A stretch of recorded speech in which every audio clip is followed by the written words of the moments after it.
श्री गणेशाय नमः, श्री सरस्वती नमः, श्री कृष्णाय नमः। देखिए, आज आपको श्रीमद् भागवत महापुराण के 11वें स्कंद का 10वां अध्याय श्रवण कराता हूँ। आप प्रेम से मन लगाकर श्रवण कीजिए। 10वें तनु संबंध से हैं श्री गुरु, संसार तत्व ज्ञान से होते हैं साधन और विचार। श्री भगवान बोले कि हे उद्धव, मेरे कहे हुए धर्मों में सावधान होकर मेरा आश्रय करे और वर्ण आश्रम कुल का आचरण निष्काम होकर करे। जब अंतःकरण शुद्ध हो जाए तो पुरुष को उचित है कि विषयों में लगे हुए प्राणी जो विषयों को निश्चल मानकर उद्योग करते हैं, उनके कार्यों के फल विपरीत होते हैं, उनको विचारता रहे। इससे निष्कामता प्राप्त होती है। जो विषय इंद्रियों से जाने जाते हैं वे सदा नहीं रहते, इसी से वे अनेक प्रकार के प्रतीत होते हैं, परंतु जो अनेक प्रकार के हैं वे अध्रुव हैं। जिस प्रकार मन से उत्पन्न हुए स्वप्न और मनोरथ अनेक होने से चल हैं, ऐसा अनुमान करने से निष्कामता प्राप्त होती है। निष्काम कर्म करे, सकाम का त्याग करे, मुझ में तत्पर हो, आत्मा के विचार में रहे, कर्म की विधि में आदर करे और मेरे विषय तत्पर होकर आदरपूर्वक संयमों को सेवे और सामर्थ्य हो तो सोचाधिक नियम का भी सेवन करे। इससे भी विशेष धर्म यह है कि जो सहनशील हो, मेरे स्वरूप को जानता हो, शांत हो, सो मेरा ही रूप है।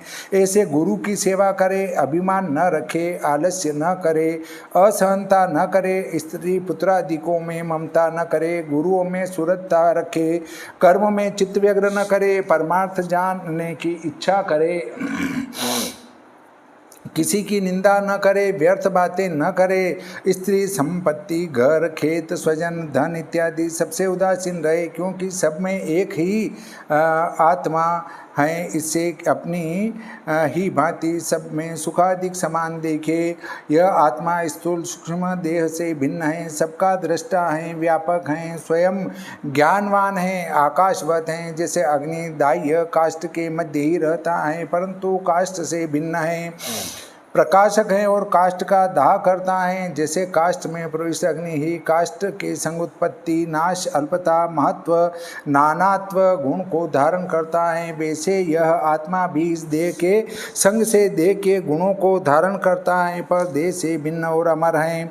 यदि कोई कहे कि देह से आत्मा भिन्न है तो देह के गुण क्यों धारण करता है, इसके उत्तर में कहते हैं कि ईश्वर के अधीन माया के गुण से पुरुष का यह सूक्ष्म स्थूल शरीर उपजाया हुआ है। जिस देह में हम यह अभिमान करने से संसार में गिरता है, जिस देह को मेरा यह संसार काटने को आत्मविद्या उपाय है, इसलिए अपने में ही स्थित देह से भिन्न आत्मज्ञान की इच्छा से आत्मा में चित्त मिलाकर क्रम से स्थूल सूक्ष्म देहादिकों में आत्मबुद्धि को छोड़े। यह ज्ञान किस प्रकार प्राप्त होता है सो कहते हैं। आचार्य रूप नीचे की अरणी, शिष्य रूप ऊपर की अरणी तथा उपदेश रूप मथन का काष्ठ, इनसे ब्रह्म विद्या रूप परम सुखदायक अग्नि उत्पन्न होता है। जिस समय बुद्धिमान गुरु से चतुर्बुद्धि वाला शिष्य यह विद्या पाता है तो यह विद्या गुणों के कार्य रूप संसार की ओर, जिनसे निर्मित होकर यह जगत जीव के संसार का निमित्त रूप होता है, उन गुणों को भस्म कर काष्ठ रहित अग्नि के समान आप भी शांत हो जाता है। उसी प्रकार कार्य कारण और विद्या की एकता होने से जीव परमानंद रूप हो जाता है। श्री भगवान बोले कि हे उद्धव, आत्मा स्वयं प्रकाश है, ज्ञान स्वरूप नित्य और एक है। इसमें कर्ता भोक्ता धर्म देह की उपाधि से प्राप्त होते हैं। आत्मा के अतिरिक्त और पदार्थ माया रचित हैं, इनसे विरक्त हो पुरुष मुक्ति को प्राप्त होता है। परंतु मीमांसक कहते हैं कि मैं हूँ ऐसी प्रतीति करने वाला आत्मा प्रत्येक शरीर में भिन्न है, वही कर्म करता है और सुख दुख का भोगता है। इसका स्वरूपभूत कोई दूसरा निर्विकार परमात्मा नहीं है।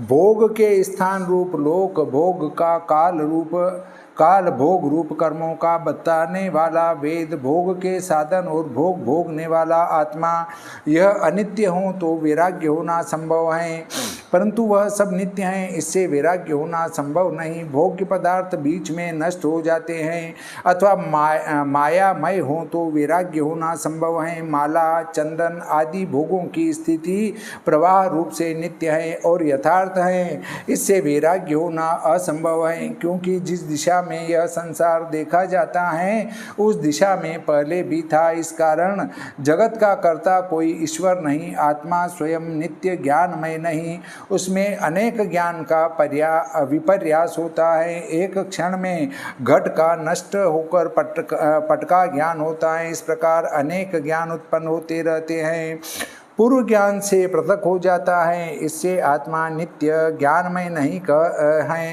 कहते हैं कि ज्ञान का विपर्यास होने से क्या आत्मा अनित्य हो जाता है, नहीं। आशय यह है कि ज्ञान रूप विकार आत्मा में कुछ बाधा नहीं कर सकता। मुक्ति में आत्मा इंद्रिय रहित है, इससे उसमें ज्ञान का परिणाम न होने के कारण जड़ता हो जाएगी, इससे मुक्ति की आत्मा में प्राप्ति होना पुरुषार्थ रूप नहीं, प्रवृत्ति मार्ग में ही इससे श्रेयस्कर है, निवृत्ति नहीं। हे उद्धव, सत्य प्रवृत्ति मार्ग ऐसा ही है, परंतु आगे अनर्थ का हेतु है। इन देहियों को देह के संयोग से संवत्सर रूप काल से जन्म मरणादि भाव बारंबार होते हैं।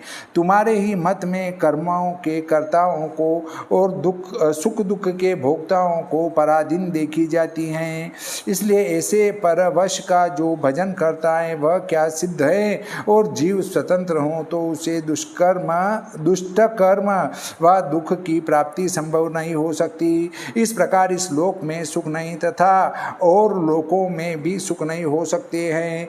ईर्ष्या निंदा नाश होने से स्वर्गादिक में भी कर्मों की विधि के जानने वाले विद्वान अभिमानी को किंचित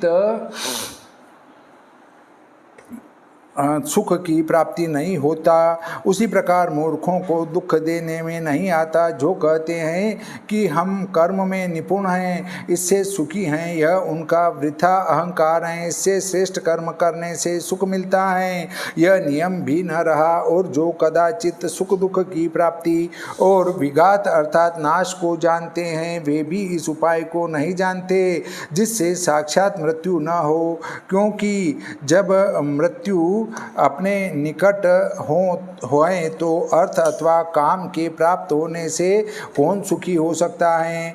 जैसे अपराधी को मार ले जाते हैं, उस समय अपराधी को मारने को ले जाते हैं, उस समय उस पुरुष को अर्थ कामादि सुख नहीं देते।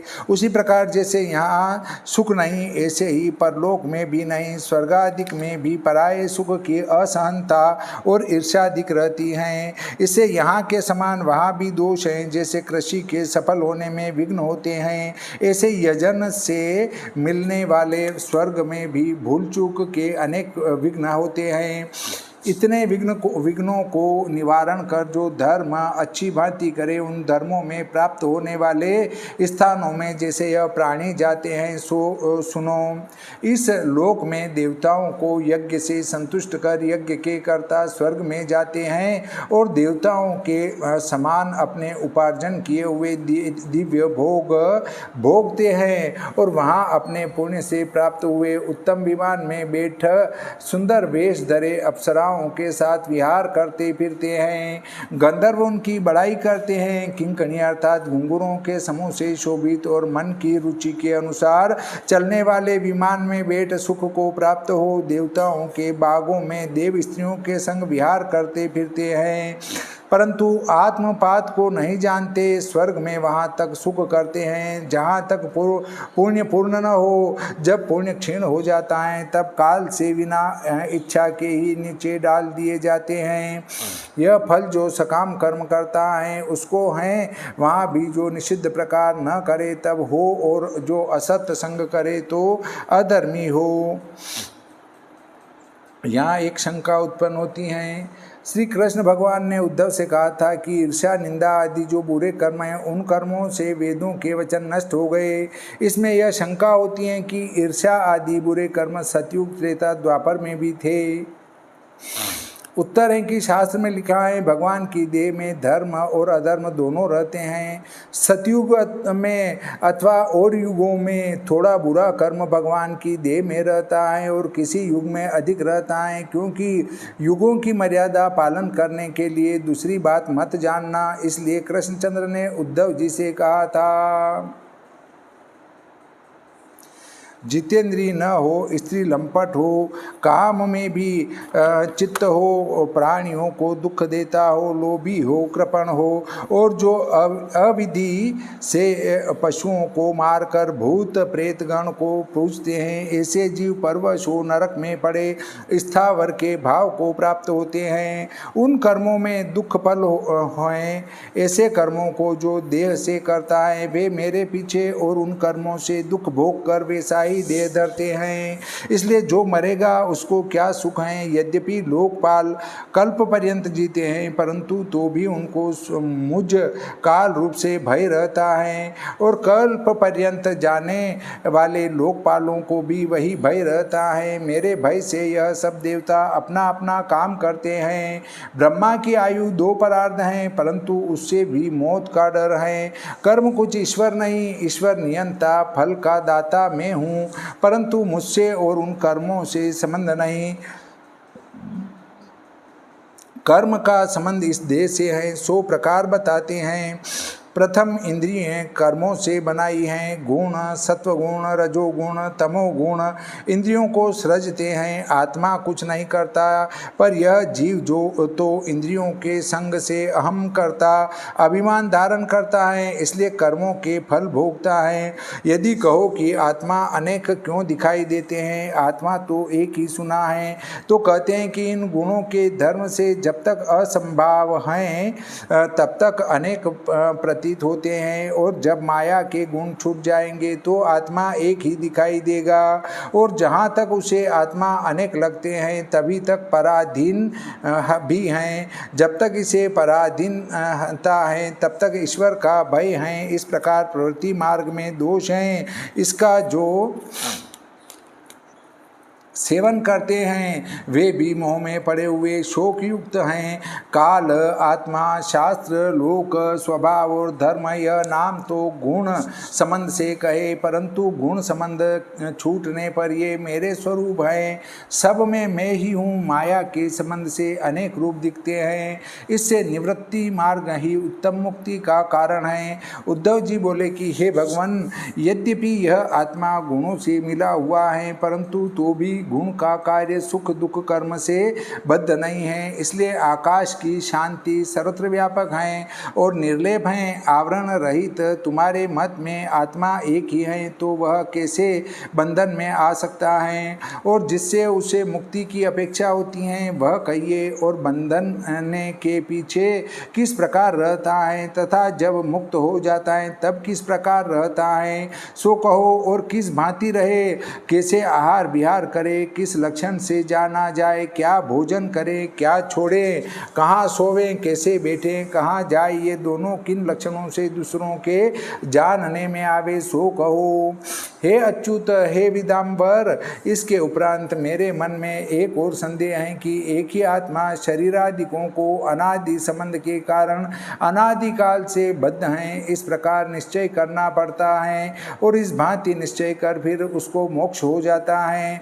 इस प्रकार निश्चय करे तो मुक्ति उत्पन्न हुई, होने के कारण मुक्ति में अनित्यता आ जाती है। इसलिए वह आत्मा निरंतर मुक्ति ही है, ऐसा भी मानना पड़ता है। तो एक समय में ही बद्धत्व और मुक्तत्व यह दोनों कैसे संभव हो सकते हैं? इस प्रश्न का उत्तर कृपा पूर्वक दीजिए। श्रीमद्भागवते महापुराणे एकादशी स्कंदे भाषाटिकायां भगवदुद्धव संवादे संसार प्रकार वर्णनम नाम 10वां अध्याय। श्री सरस्वती मैया की जय, श्री कृष्णचंद्र भगवान की जय, बजरंगबली की जय, श्री रामचंद्र भगवान की जय, बजरंगबली की जय।